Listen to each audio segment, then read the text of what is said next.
Um erro.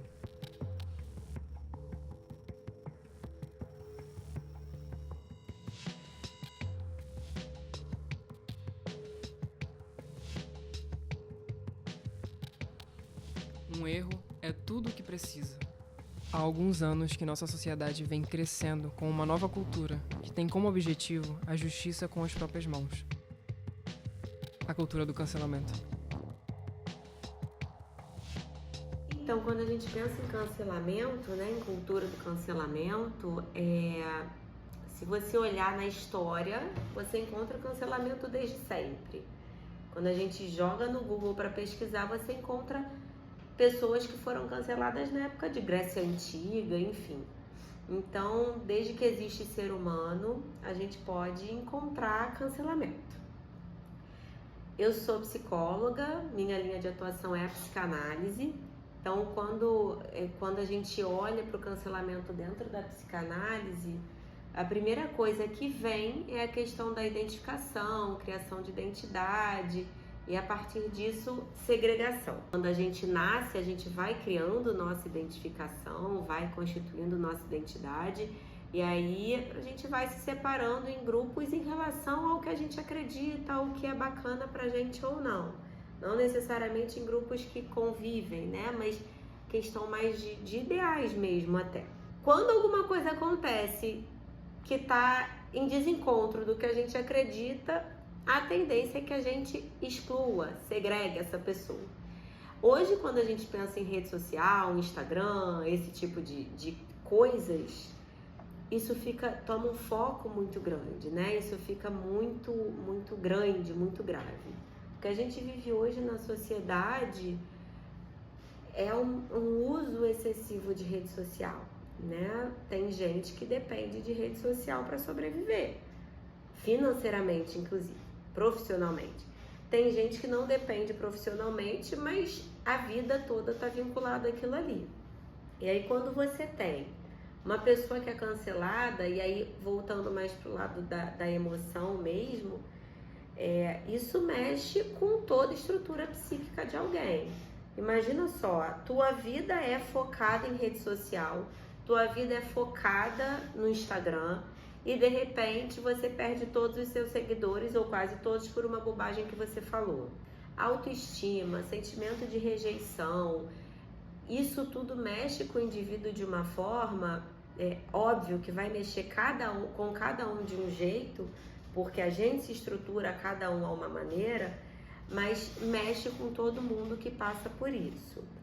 E aí, se você me perguntar, Elisa, como é que essa pessoa chega no consultório? Depende de como esse cara se estruturou antes. Se for uma pessoa que tinha uma autoestima bacana, que não tinha muita questão de rejeição, ele vai apresentar um tipo de resposta. Se for uma pessoa que já tinha uma questão de autoestima complicada antes, vai ser mais grave, muito provavelmente, essa resposta. E a gente pode encontrar aí situações de depressão, síndrome do pânico, até de ideações suicidas por causa de um cancelamento. Então é muito grave. Na verdade, quando a gente pensa se concorda ou não com cancelamento, é óbvio que é uma prática que destrói alguém, né? E ela é pensada para isso. Nenhum grupo resolve cancelar fulano se não quiser trazer um prejuízo grande para ele. Então, na minha opinião, é uma prática que não deveria acontecer, óbvio.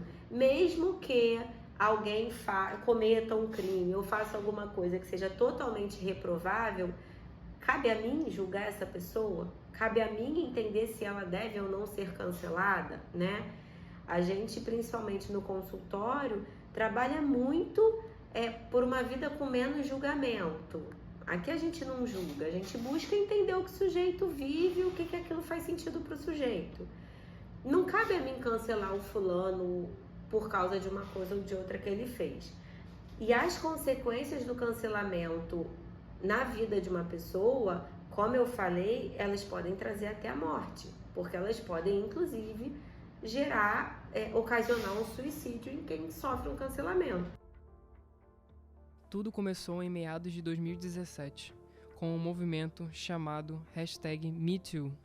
Esse movimento tinha como objetivo expor agressores que cometeram assédio sexual, agressões e até estupro contra mulheres. Mas não só isso, como mostrar o quão proeminente e frequentes são esses casos, levando então ao público casos que de outra forma seriam acobertados e sairiam impunes.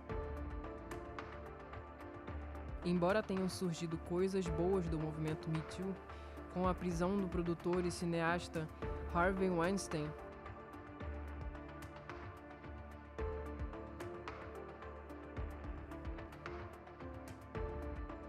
hoje em dia, a cultura do cancelamento se tornou uma caça às bruxas, onde, embora tenha começado com um ato nobre de punir os impuníveis pelos seus atos machistas, homofóbicos, transfóbicos e etc., hoje em dia tem surgido cada vez mais e mais um comportamento tóxico e nocivo para a sociedade. Se você for explorar a definição do que é considerado cancelamento hoje em dia, acho que isso nunca vai ser utilizado num contexto positivo, sabe? Porque se você faz um comentário que tem algum valor e é feito de forma respeitosa e que tem alguma base e que, sabe, quando é ou uma crítica construtiva ou apenas você colocando sua opinião, se expressando, quando isso é feito de forma respeitosa, isso não é considerado cancelamento, é só uma pessoa dando a opinião dela ou uma pessoa falando o que ela acha sobre qualquer coisa. Então, eu acho que para um comentário ele vir atrelado com esse rótulo de cancelamento é porque ele já não é uma coisa boa. Então, eu não acho que exista nenhum cancelamento positivo, sabe? Eu acho que até as coisas que mudaram de fato, né, porque as pessoas reclamam na internet e às vezes elas conseguem mudar o que elas estão reclamando, como foi o caso do filme do Sonic, né? Aquele primeiro filme que teve, enfim, que fizeram o design do Sonic e todo mundo na internet achou horrível e começaram a criticar muito o filme, fizeram um monte de meme, um monte de coisa.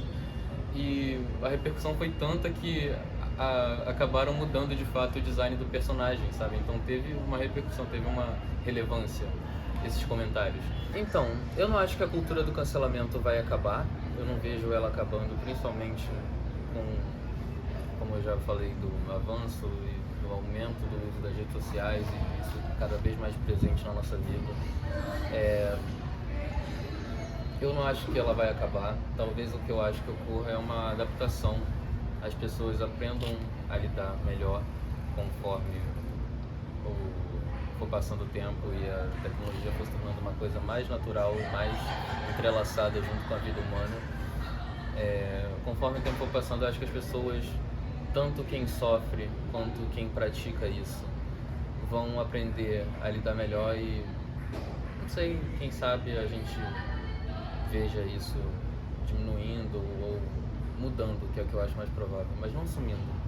Não acho que vá sumir o cancelamento.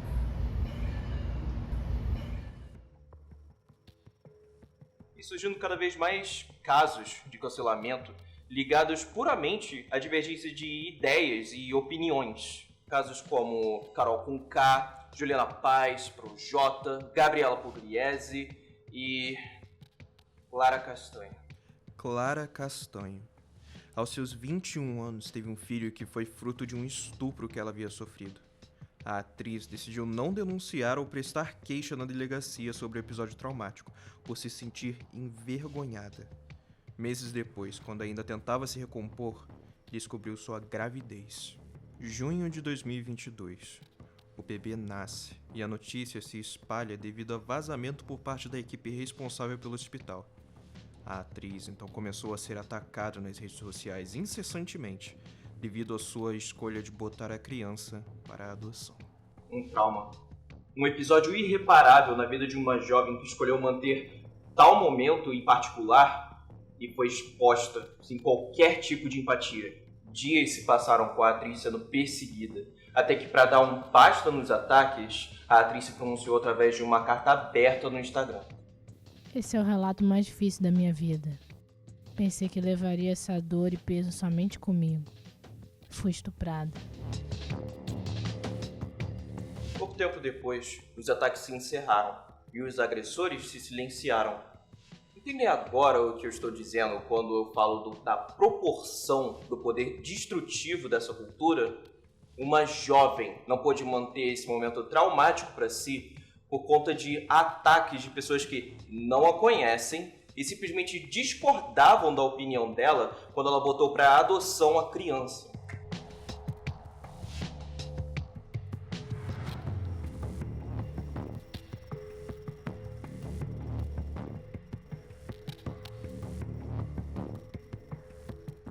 Não, meu colega não está errado. A cultura do cancelamento, quando utilizada de forma errada, pode sim trazer muito sofrimento e tristeza para as pessoas. A cada dia que passa, esquecemos que a internet começou com o intuito de unirmos mais, se tornarmos mais conectados, ter a voz ouvida. Mas isso já faz muito tempo. Mas como consertamos isso? Seria tarde demais? Você sabe o que é cancelamento? Cancelamento? É.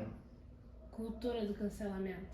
Você já vai falar? Não, nunca ouvi falar. Mas eu acho que como hoje em dia, com as tecnologias, né, internet e tudo mais, é assim, é uma coisa muito mais rápida, muito mais forte.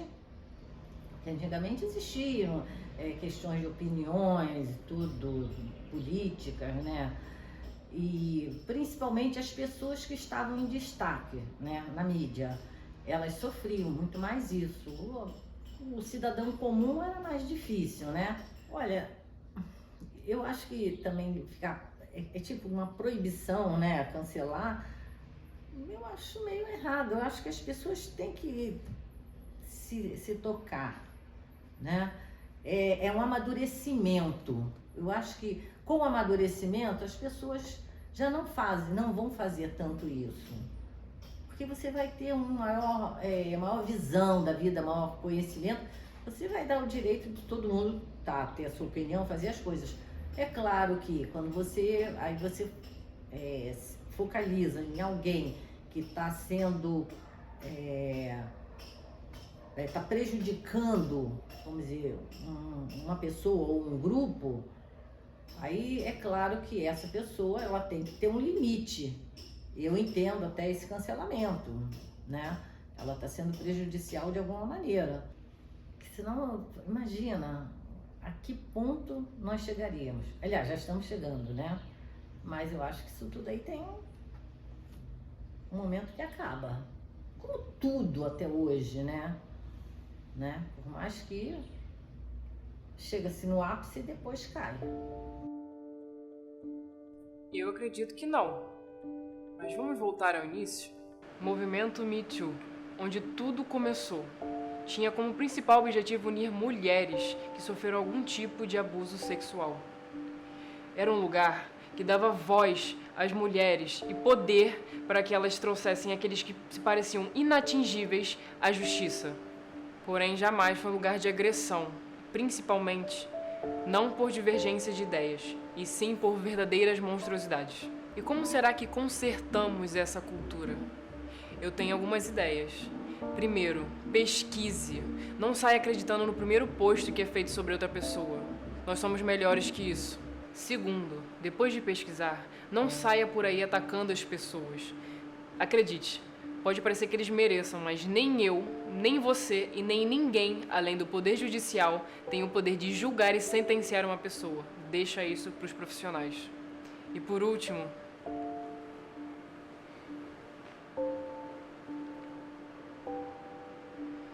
que a gente possa ter mais empatia e menos ódio, mais amor e menos medo, mais liberdade e menos opressão. Obrigado.